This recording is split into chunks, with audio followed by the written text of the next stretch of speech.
ദൈവനാമത്തിന് മഹത്വമുണ്ടാകട്ടെ. യെശയ്യാ പ്രവാചകന്റെ പുസ്തകം 53 അധ്യായം 9, 10 വാക്യങ്ങളാണ് നമ്മൾ നോക്കുന്ന. 9 വാക്യത്തിൽ, അവൻ സാഹസം ഒന്നും ചെയ്യാതെയും അവൻ്റെ വായിൽ വഞ്ചനയൊന്നുമില്ലാതെയും ഇരുന്നിട്ടും അവർ അവന് ദുഷ്ടന്മാരോടു കൂടെ ശവക്കുഴി കൊടുത്തു. അവൻ്റെ മരണത്തിൽ അവൻ സമ്പന്നന്മാരോടു കൂടെ ആയിരുന്നു.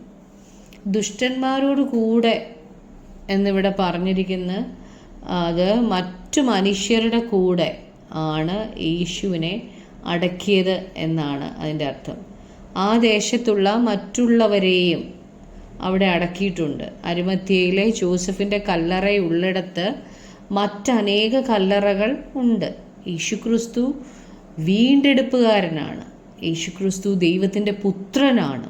എന്നിട്ടും തൻ്റെ ശരീരം സാധാരണക്കാരായ മനുഷ്യരെ വയ്ക്കുന്ന ശവക്കുഴിയിലാണ് വെച്ചത്.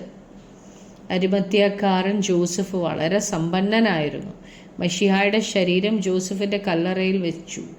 മശിഹ വരുന്നതിന് 700 വർഷങ്ങൾ മുമ്പാണ് യെശയ്യാ പ്രവാചകൻ ഈ പ്രവചനം പറഞ്ഞിരിക്കുന്നത്. മശിഹ തെറ്റായ ഒന്നും ചെയ്തില്ല. തൻ്റെ വായിൽ നിന്ന് വഞ്ചനയൊന്നും വന്നിട്ടില്ല. താൻ തെറ്റായതൊന്നും ചെയ്തിട്ടില്ല. എന്നിട്ടും മശിഹ കൊല്ലപ്പെട്ടു. 10 വാക്യത്തിൽ, എന്നാൽ അവനെ തകർത്തു കളവാൻ യഹോവയ്ക്ക് ഇഷ്ടം തോന്നി. അവന് കഷ്ടം വരുത്തി. അവൻ്റെ പ്രാണൻ ഒരു അകൃത്യയാഗമായി തീർന്നിട്ട് അവൻ സന്തതിയെ കാണുകയും ദീർഘായുസ് പ്രാപിക്കുകയും യഹോവയുടെ ഇഷ്ടം അവൻ്റെ കയ്യാൽ സാധിക്കുകയും ചെയ്യും.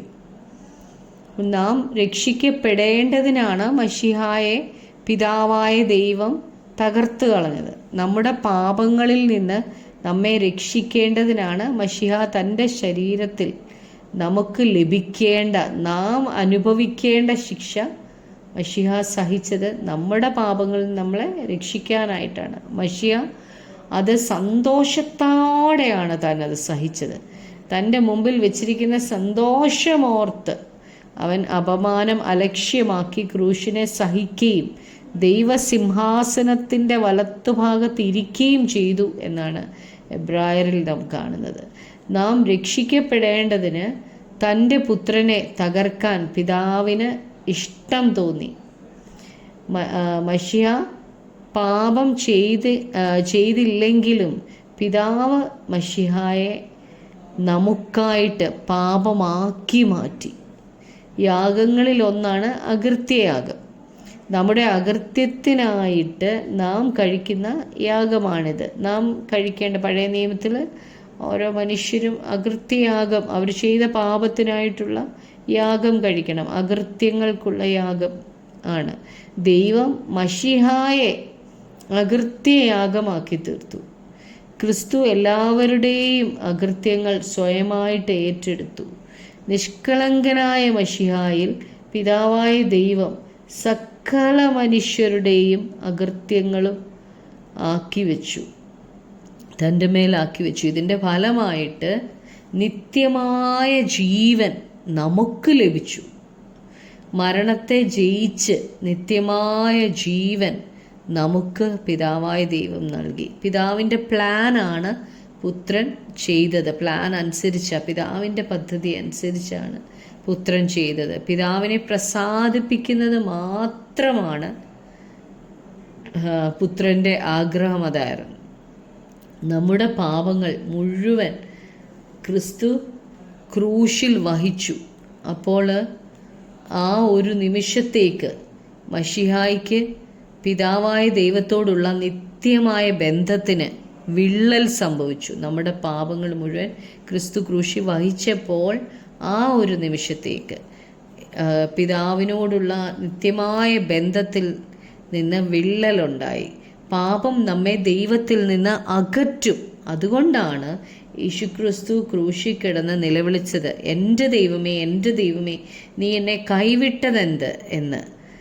പാപം ദൈവത്തിൽ നിന്ന് നമ്മെ അകറ്റുന്നതുകൊണ്ടാണ്. പിതാവായ ദൈവം യേശുവിന് കഷ്ടം വരുത്തി. അത് അനുഭവിച്ചത് കൊണ്ടാണ് നമുക്ക് ഈ രക്ഷ ലഭിച്ചത്.